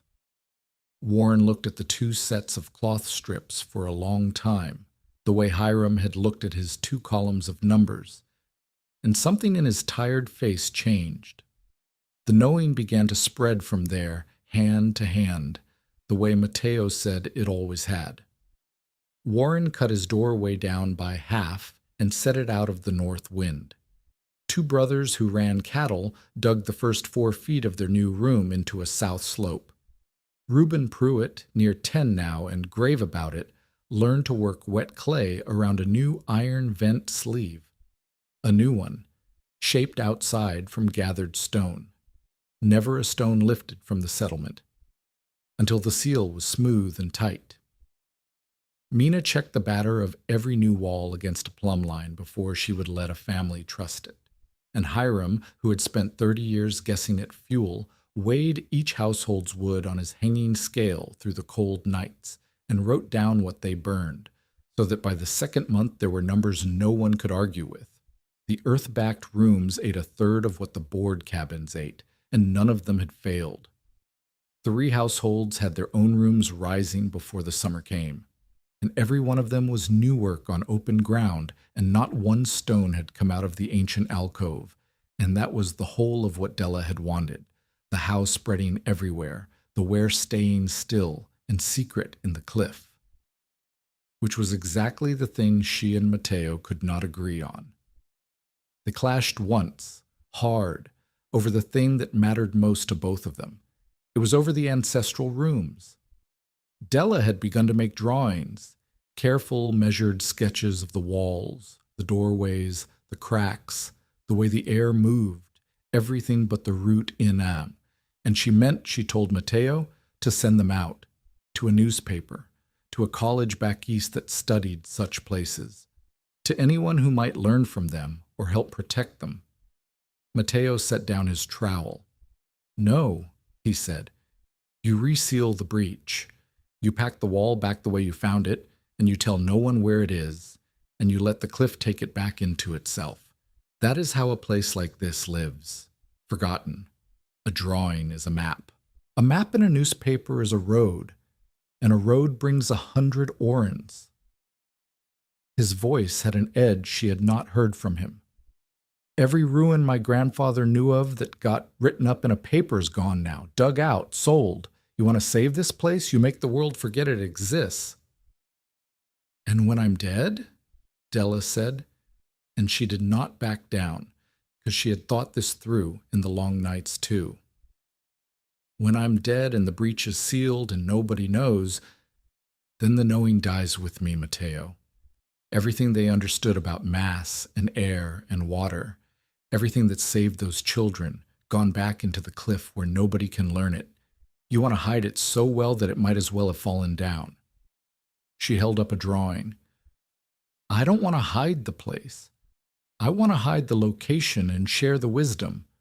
The where stays secret. The how goes everywhere. That's not a road for Oren. That's the opposite. It's how you make the how so common that the where stops being worth robbing." They did not settle it that night. It was the one thing between them that stayed unsettled, and Della came to understand that this was what it meant to be a Mason and not a student. That her teacher could be wrong, and she could know it and love him still. In the end, it was neither preservation nor sharing that took him. It was a letter. It came up from Bluff with a freighter, folded and stained, and Matteo read it standing in the door of the new room with the spring light on the page, and Della watched his broad back go still. His daughter in the Chama Valley was ill. Not dying, the letter said, but too sick to work her place alone with 2 children and the planting season on her, and there was no one else. He was gone within the day. He gave Della his trowel before he left, the good one, worn thin and bright at the edge from 40 years of his hand. And he kept the plum bob, and when she began to protest, he stopped her. "You keep the trowel," Matteo said. "A trowel is for making. You will do more making than I have years left to do." He closed her fingers around it. "And I keep the line because I'm old and my eye is going, and I still need it to tell me the truth about a wall." He almost smiled. "You do not. You no longer need my line to know when a wall is leaning. You have learned to feel it in your own hand. That is the whole of what I had to teach you, and you have it." He climbed onto the mule and rode down the canyon, and this time there was no storm behind him, only the ordinary spring, and somehow that was worse because a storm would have been a reason to turn back, and this was not. Della stood in the door of the room they had built together and held the worn trowel and did not go back to work for a long while. The next morning she rose before light, mixed the day's clay, and set the trowel to the wall alone. She laid stone until her hands ached, and the wall stood a course higher than it had the night before, and she checked its lean not with a borrowed plumb line, but with the flat of her own palm and the feel her teacher had put into it, and the wall was true. That was how she grieved him. She built. Some knowing only passes hand to hand, and then the hand that gave it goes down the road and does not come back. And all that proves it was ever there is the straightness of a wall it never touched. Mateo's line hung around an old man's neck 100 miles south. His trueness stood in Della's fingers, in the new room's south wall, in every wall she would raise for the rest of her life.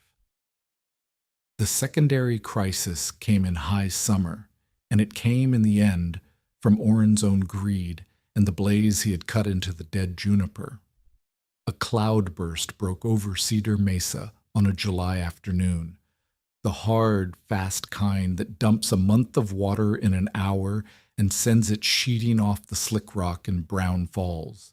Della was at the new room by the wagon road, roofing it against exactly such weather, when Orrin's hired man came running up the road on foot, hatless, streaming, so out of breath he could barely get the words out. He had come to her. That was the thing Della noticed even in the middle of it, that when the ground came down, the man ran for the girl who knew how to hold it up, and not for anyone else in the county. Orrin had used the blaze to find the canyon again. He had waited for a day the storm would cover his tracks and drown out the noise, and he had gone up to the ancestral alcove with this one hired man and a pry bar, and he had done what he had wanted to do all along. He had knocked through into a sealed room he was sure held whole pots, and to get his shoulders in, he had pulled out a roof timber that was doing more work than he knew. And with the timber gone and the cloudburst driving water in through the opening he had made, the upper wall of that room had let go and come down, and Orrin Pike was under it, pinned from the waist, in the dark, with the water rising around him and the rest of the wall groaning overhead. Della could have let him lie there. She thought about it, in the half-second such thoughts take. This was the man who had stranded her by a dead corral to freeze, who had mocked her in the general store, who had come back 3 times to strip the very rooms he was now buried in. The wall he was under, he had pulled down himself. There would have been a rough justice in leaving him to the water and the weight. She went. She did not run. Mateo had cured her of running toward a bad wall, but she went up the streaming trail with the trowel and a coil of rope and 2 juniper poles over her shoulder, and the hired man behind her. If you believe knowledge should be carried forward without stripping away the people and the places it came from, if this story has stayed with you, share it with someone who needs to hear it. Because what Della did next, she did for a man who had earned nothing from her but the cold. She read the collapse before she touched it. That was the whole of Mateo's teaching, made her own. You do not fight a bad wall, and you do not touch it blind. She traced the crack pattern in the standing stone above Orrin with her eyes and her charcoal, the way she had once marked lintels, and she saw where the weight wanted to go next, and where it did not. The water was the first enemy. While the storm fed it, the ground would keep moving. So she wedged one of her juniper poles as a stake and lashed a length of her canvas roofing to it, and made a rough chute that turned the sheeting water aside from the broken opening, sending it off down the slope instead of into the wound in the wall. The groaning eased. She had bought herself dry ground and a little time.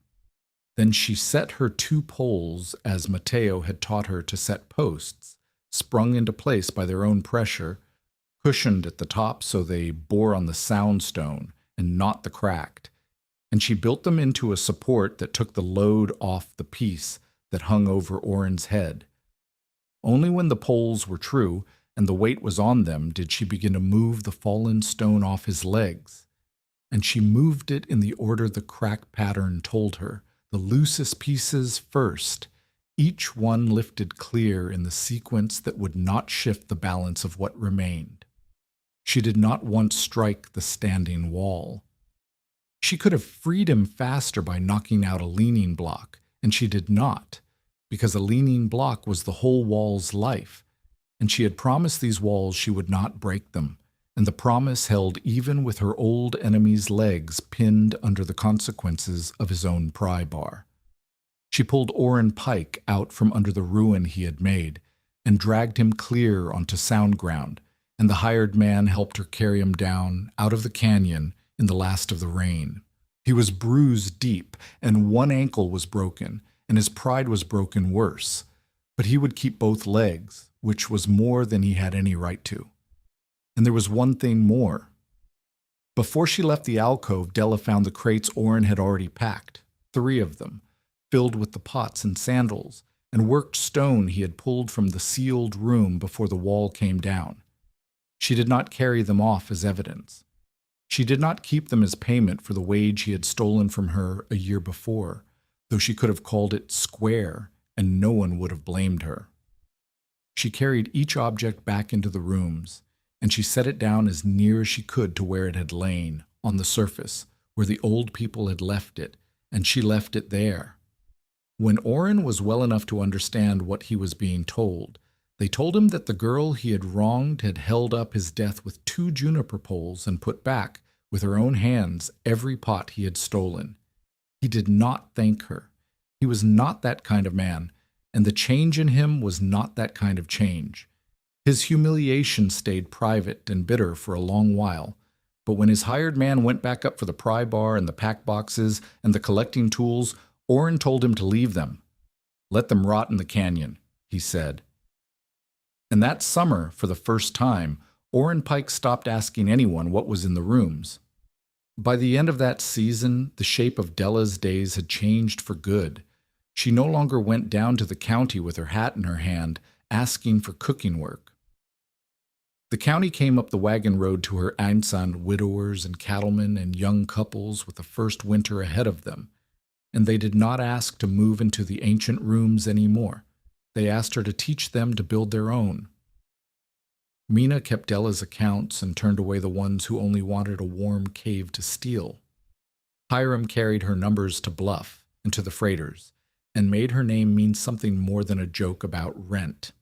And Della laid stone from First Light with an old man's worn trowel in her hand, and raised true walls she checked against her own palm, and became, without ever quite deciding to, the thing the canyon needed her to be. But Orrin Pike had abandoned his tools and gone silent, and a silent Orrin was not the same as a converted one. He had never once said out loud in front of anyone that he had been wrong, and a partnership that would outlast all of them had not yet walked up the wagon road. And the deepest question of all still hung over the canyon unanswered: whether a place could stay powerful and stay saved without becoming somebody's property, somebody's attraction, somebody's grave for a second time. Those answers were still coming, but they were coming to a woman now, not a stranded girl, a mason with a dead man's trowel, and a valley full of people who had learned at last to send for her. By the second autumn, the canyon country had learned to send for Della Kearns the way it sent for a doctor, and on the last warm Saturday before the first hard weather, it sent for her all at once. Warren Teal's room was ready to be raised, and a raising in that country was a gathering. Families came in from the scattered claims with wagons and dinner in baskets, and they came not only to help but to see, because word of the earth-backed rooms that ate a third of a winter's wood had run the length of the San Juan by then, and every family with a cold season ahead of them wanted to watch one go up with their own eyes. Della ran it the way Mateo had once run a wall, quiet and sure, moving from group to group. She set the 2 cattle brothers to treading clay in the pit because they had done it once already on their own room and could show the newer hands. She had Reuben Pruitt, 10 now and serious as a deacon, shaping the clay collar around the iron vent sleeve while 3 younger children watched him do it, because a boy teaching children was worth 2 grown men lecturing them. Mina moved down the rising walls with the plumb line, and where a course leaned she said so, and the men fixed it, because they had learned that summer that Mina Pruitt with a plumb line was not to be argued with, and Hiram Bell stood by the fuel with his hanging scale and his notebook, weighing the wood each family had brought and writing it against their names, so that when the room was warmed that night, everyone could see in his own hand how little it took. Della stopped, once, in the middle of it, and looked at what was happening around her. A year and a half before she had been a stranded girl beside a dead corral with a cracked pick and $7, and now there were 40 people on this slope, and every one of them was building by principles that a woman she would never meet had understood 1,000 years ago, in a settlement none of them would ever be allowed to harm. The knowing had gotten loose. It could not be robbed now, or sold, or buried with her, because it lived in 40 pairs of hands. That was the only kind of safety that had ever been real. It was not all smooth. Nothing built by 40 pairs of hands ever is. Midway through the morning, a young hand from one of the newer families laid a whole course of the west wall, a hand's width proud of the line, eager to get ahead, and it was Reuben who caught it. The boy set down his clay, walked over, and held Mina's plumb line against the fresh work without a word, and the whole course hung wrong against the string for anyone to see. The young man's face went red. He reached to knock the course out in a hurry, and Della crossed the slope fast and caught his wrist before the hammer fell. "Not fast," she said. "You knock it out fast, you shift the course below it, and then you've got 2 bad courses instead of 1. She crouched and showed him, stone by stone, how to take the leaning work down in the order that left the sound work standing. The same lesson, she realized as she gave it, that she had used on a July afternoon to lift a broken wall off Orrin Pike's legs. The young man reset the course true, and Della felt the old lesson pass out of her hands and into his. One more time, one more pair. Everything she knew, she thought, she had been given by somebody who caught her wrist before she swung wrong. All she was doing was catching wrists. It was into that gathering that Orrin Pike came, and the whole slope went quiet when they saw him. He came on foot, which no one had ever seen him do, and he came slow because the ankle the wall had broken in the summer had healed short, and he would limp on it for the rest of his life. He carried a wooden box under one arm. He stopped at the edge of the crowd, and 40 people looked at the man who had left the girl to freeze and mocked her in the store and gone up in a cloudburst to rob the very rooms that had saved their children, and the looking was not kind. Della came down to him. She did not make him climb. "I've got the last of them," Orrin said. He said it loud enough for the crowd, which cost him something. She could see it cost him. He opened the box. Inside, wrapped in rags, were the 2 painted vessels his hired man had carried down before the wall came down on him, the last things out of the settlement that had not yet gone back. "My man took these off before the collapse. I have had them in my barn since summer." He held the box out. "I don't want them. Put them back wherever they go." Della took the box and did not thank him, because he had not done it for thanks. Orrin looked at the crowd, and at the half-raised room, and at the girl he had tried 3 ways to break. When he spoke again, it was slow, and it came out of him like a tooth. "I spent my whole life believing a thing," he said, "that whatever's left behind belongs to the first man strong enough to haul it out. Every pot and every cliff, every rail off every dead camp, every dollar off every girl too green to hold it. Strongest hand wins. That was the whole of what I knew." He looked at Della. "You were stronger than me." "Not in the arm. I could still put you down with the arm." A few of the men shifted. "You were stronger because you left it where it was." "I never once in my life had the strength to leave a thing where it was. I thought that was weakness in you. I know now it was the one thing I never learned to do." It was not an apology. He did not say the word sorry. then or ever. But a man who has built his whole life on one belief, standing in front of 40 people and naming that belief a mistake, is doing something harder than apologizing, and everyone on the slope knew it. Some victories do not feel the way you expect. Della had imagined, in the cold months, some moment when Orrin Pike would be humbled and she would be glad of it. She was not glad. She looked at the broken-ankled man who had finally understood the thing that had cost him everything, and what she felt was closer to grief, for all the years he had spent hauling things out, and all the places that were gone because of men who never learned to leave them. Hiram Bell stepped forward then and made it practical, the way Hiram made everything practical. He had drawn up a paper. It was no law, there was no law up here, as he had said himself, but it was a promise. And a promise among the men who moved the freight was worth more than a law nobody could enforce. It said that the freighters and traders of the district would not carry, buy, or sell any object taken out of Red Willow Canyon. Hiram had already signed it. He had ridden to Bluff and gotten 4 other freighters to sign it. Now he handed the pen to Orrin Pike, whose wagons had hauled more curios out of more cliffs than any man in the county. Orrin signed it. His name at the bottom of that paper closed the last easy road to the collector's market more surely than any fence Della could have built, because the man who knew every buyer had just agreed to sell to none of them.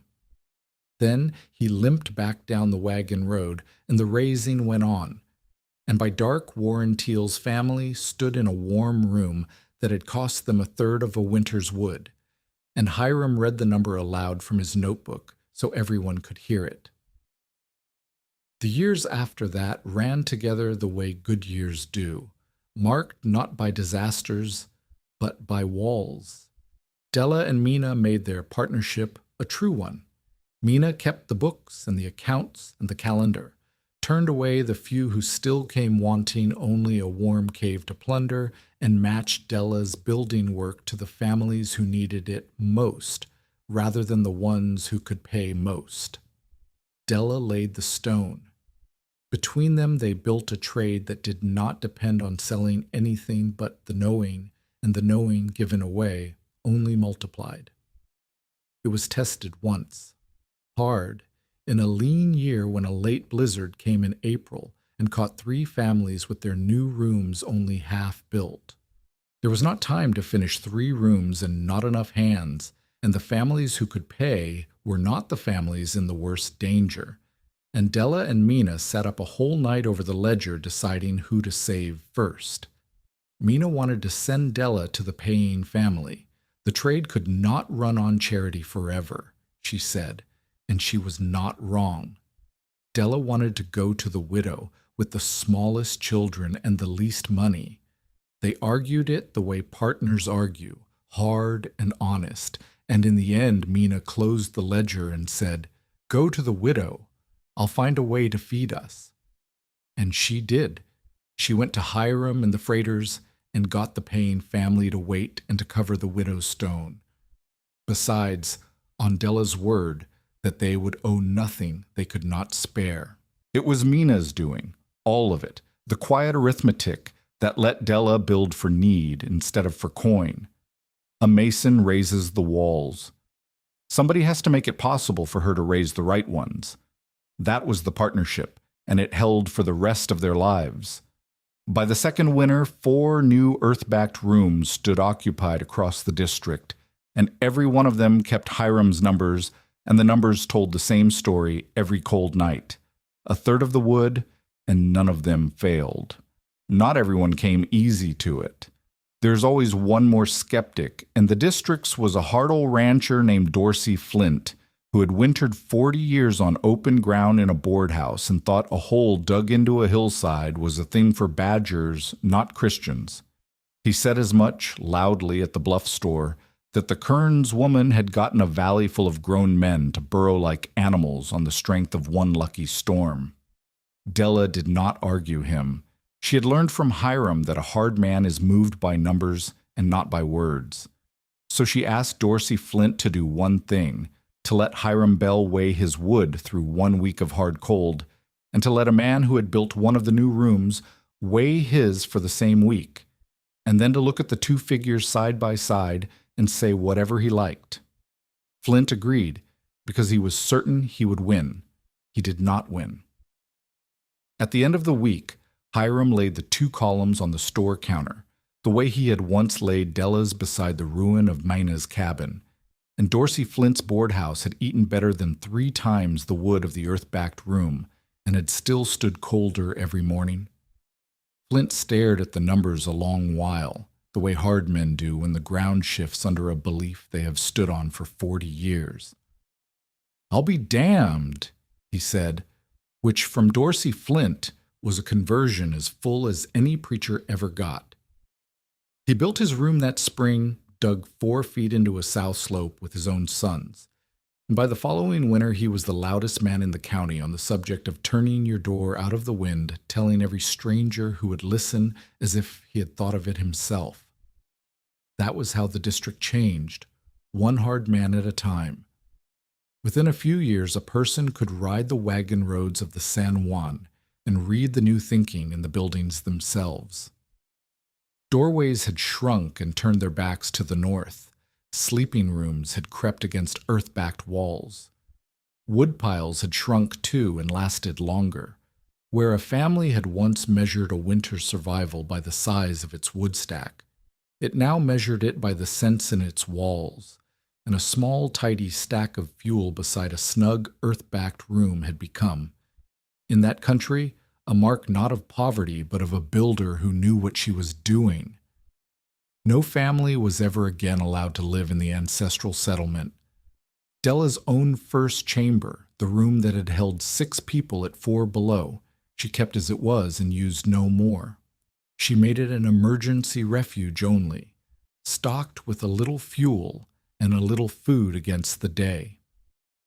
Some traveler was caught out as she once had been, and she shared the way in only with a small handful of people she trusted to inspect the rooms after every hard storm and to touch nothing while they did. Those inspections became a kind of quiet ceremony. After every big blow, Della and 2 or 3 of the trusted ones would climb the ledge with a lantern and a coil of rope and go through the settlement room by room, and they would not carry a tool that could pry or dig. They looked for what the freeze-thaw had loosened, marked new cracks with charcoal the way Mateo had taught her, propped a leaning lintel with a sprung post that touched nothing it did not have to, cleared a fallen drift from a doorway with their bare hands. They left every pot, every worked stone, every scrap of old fiber exactly where it lay. Once a young man among the trusted, seeing a small painted bowl sitting whole and perfect on a ledge of stone, reached for it out of nothing worse than wonder, and Della caught his wrist, the same motion she had used on the young mason at the raising, the same motion Mateo had never once had to use on her, because she had understood from the first hour that a thing left where it lies is a thing kept, and a thing carried off is a thing lost, whatever the reason for the carrying. The young man drew his hand back. He understood. That was the whole of the teaching, and it fit, as the best teachings do, in the space of a held wrist. The clash she had once had with Mateo she resolved in her own way, and in resolving it she proved him half wrong and half right. She made her measured drawings. Every wall, every doorway, every crack, the paths of the air and the water, and she wrote a careful description of what the old builders had understood about mass and sun and small openings, and she sent them out. To a territorial newspaper first, and later, when a man of science wrote asking, to an institution back east that studied such places. The man of science wrote her 3 times. He was courteous and plainly learned, and he wanted one thing above all the others, the location. He explained that a proper study required men on the ground with instruments and careful excavation, and that the value of her drawings was limited without access to the site itself. Della read the word excavation and heard, under all the courtesy, the sound of Orrin's pry bar. She wrote back that she would send him everything she had measured, everything she had reasoned, every principle the rooms had taught her, but that she would not send the way in, not to him, not to anyone, and that if the price of his study was the digging of the place, then the place would go unstudied and she would sleep the better for it. He wrote once more, less courteous. Then he stopped writing. She never regretted it. She had given the world the how and kept the where, and Matteo, wherever he was on the road by then, would have understood that she had found the third path he could not see, that a wall of secrecy and a door of sharing were not enemies, but two sides of one careful hand. She would not put the location on any page that a stranger could follow. Matteo had been right that a map in a newspaper was a road, so she drew no map. She sent the wisdom out to the whole world and kept the doorway a secret known to 5 people, and in that way she satisfied both the thing her teacher believed and the thing she believed, which had never truly been enemies, only two halves of one care. She was not the only one carrying it forward now. Reuben Pruitt grew up with a plumb line in his hand and a head for measurement, and he went off in time to learn surveying, and it was Reuben who gathered up Della's field drawings and kept them safe and copied fair, so that the knowing would outlast the paper she first drew it on. Warren Teal taught 2 families north of him. The Cattle brothers taught the outfits they worked for.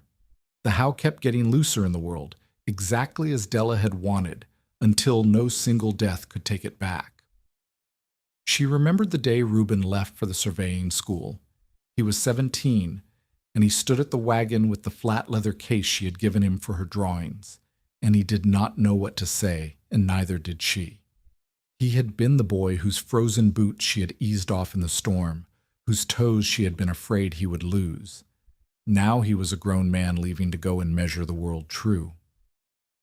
"You remember what your feet felt like that night," Della said. It was not a question. "Every winter," Reuben said. "Every cold morning of my life." "Good," she said. "Then you'll build them right." And she watched the wagon out of sight and went back to her wall, because that was how she had learned to send people down the road. Word came, some years on, up from the Chama Valley, that Matteo Lucero had died. His daughter had mended and married again and outlived him, and he had gone the way old masons go, in his sleep in a house he had built, with his tools handed down, and his walls still standing. His grandchildren kept the plumb bob. Della did not travel to the burying. It was too far, and she was no longer young, and he would not have wanted her to close a season's work for a grave. But that evening she took his worn trowel down from the peg by her door and cleaned it, though it did not need cleaning, and she thought about a snow squall and a mule that would not be led, and a man who had knelt to put a broken piece of pottery back exactly where it lay. The straightest walls in that whole country stood because an old freighter had chosen one cold morning to make a mason of a hungry girl instead of leaving her to the winter. He had gone down every road but this one, and this one he had left behind him, built into every true wall in the San Juan, in the hands of everyone she had ever caught before they swung wrong. Once, late, a young builder asked Della why she gave it all away. The drawings, the methods, the days of teaching she never charged for. He could not understand a person who had found a thing worth money and refused to keep it close. "A thing you sell, you lose twice," Della told him. "Once when it leaves your hand, and again when the man you sold it to sells it on. But a thing you give away, you keep forever, because it's in every hand you gave it to." She set a stone and buttered the next one. "The people who built the rooms I found, they're gone. Every one of them longer than anyone can count.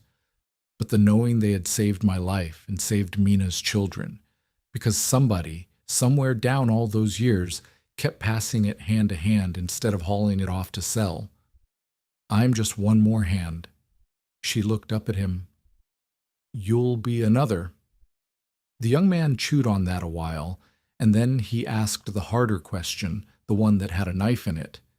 If the old builders were gone, and nobody owned the rooms, why not do what the collectors did? Why not sell the pots and feed the poor of the district with the money?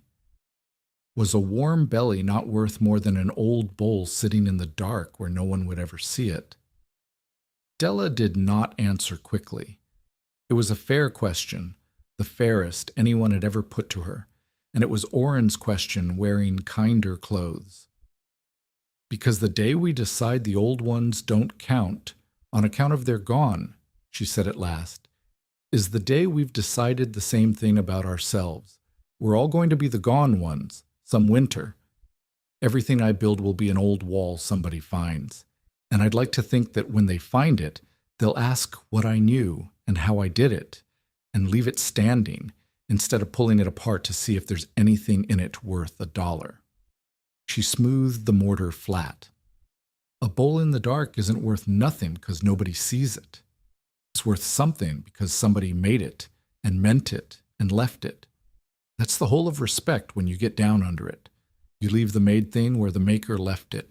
You carry off only what they meant for you to carry, which is the knowing, if you're patient enough to learn it. She handed him the trowel. Now lay a course, and lay it true, so that whoever finds it in 1,000 years thinks well of you. He laid the course. It was true. She had made another hand. Word reached the canyon, years on, of a law, a federal one, the first of its kind, that finally made it a crime to dig up and carry off the old places on the public land, and of a great park established that same year to keep a whole city of cliff dwellings safe forever. Della had not caused it.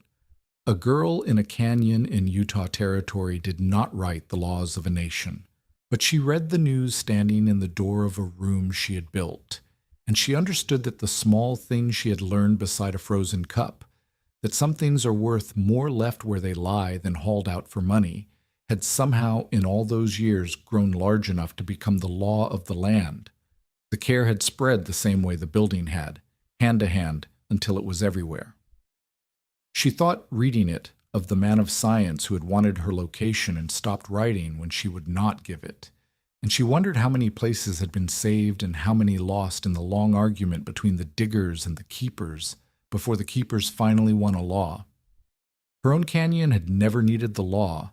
It had been kept safe years before any law reached it, not by a fence and not by a threat, but by a whole valley of ordinary people who had learned, one hard winter and one held wrist at a time, the difference between owning a thing and keeping it. The law only wrote down, for the rest of the country, what Red Willow Canyon had already decided for itself. She never named the settlement after herself. People tried over the years to call it the Kearns Rooms or Della's Cliff, and she would not have it. In her own ledger, in her own hand, she called the place only one thing, and she called it that until the ledgers were full and set aside for Reuben to keep. She called it the house behind the shelf. Because Della Kearns was one woman and not a legend, no grand death was written for her, and she would not have wanted one. Her later years are known the way a good builder's years are always known, by what she left standing. She lived out her life near Bluff, in a modest stone house she designed for herself, with one small south-facing winter room that held its warmth on a handful of wood, and a shaded court on the north side where she worked through the summer heat. Mina lived near enough that they kept their partnership and their friendship both to the end of it. Reuben Pruitt, the boy whose frozen feet she had saved in the storm, grew into a surveyor who carried her drawings in a flat leather case and showed them to anyone who asked how the old builders had kept the cold at bay. Her hands, split so many times on juniper and stone, stiffened as she aged, and in the last years she laid less stone and taught more, sitting on a keg in the sun, while younger hands did the lifting to her word, the way Mateo had once shifted a beam to hers. Somewhere in the Chama Valley, an old mason's plumb bob had long since passed to his grandchildren, and in Bluff, his worn trowel hung on a peg by Della's door, and she used it still, and when people asked whose it had been, she told them, every time, the whole of it, that a freighter named Mateo Lucero had found a hungry girl who had not wrecked what she found and had chosen to make a mason of her instead of leaving her to the cold. That was the legacy she cared about, not the room she found. The rooms she taught the country to build, and the men and women who built them, and the boy with the flat leather case and the trowel on the peg, and the settlement still sitting whole and dark and undisturbed in its cliff, saved not by a fence or a law, but by a whole valley that had finally learned the difference between owning a thing and keeping it. Within 15 years, Della Kearns had helped raise or rebuild 23 small winter rooms across the settlements and cattle stations of the San Juan country, and not one family that built one ever went back to a board cabin. The method spread through ordinary hands doing ordinary things, entrances cut smaller and turned out of the wind, sleeping rooms set against earth-backed walls, stovepipes hung from their own frames, fuel weighed instead of guessed at, the drainage dug before the roof went on. The old rooms in the cliff stayed mostly as she had found them, visited only by the few who came to look and touch nothing. She never married and never wished aloud that she had. She lived near Bluff in the stone house she built, kept her partnership with Mina to the last, and left behind 3 things that outlasted her: a shelf of ledgers in Reuben Pruitt's care, a worn trowel on a peg by her door, and better than 20 warm rooms standing against the winters that came after. Because she was one real woman and not a story, no one wrote down the day she died. She is known instead by the walls, which is how she would have chosen to be known. Many winters on, when the first hard snow came down over Red Willow Canyon again, an old man climbed to the shallow overhang where a stranded girl had once tried to lift a flour sack off a wet floor. The 2 shelf marks she had started with her cracked pick were still there in the rock, beside the closure she had later sealed. Beyond them, in the dark, the emergency room held near 50 degrees with no fire in it at all. Hiram Bell stood a long time in the cold and said again the thing he had said the first day, when the temperature was falling and the girl had nothing. A hole in a cliff is not a house. Then he put his hand flat on the old, patient stone. But I was looking at the hole, he said. She was looking at everything around it. Della cleared the drift of new snow from the entrance, took nothing, touched no ancient thing, and set a cup of water on the same stone where she had run her very first test, all those years before. Outside, the wind rose and erased their tracks along the ridge. Inside, the water stood still and did not freeze.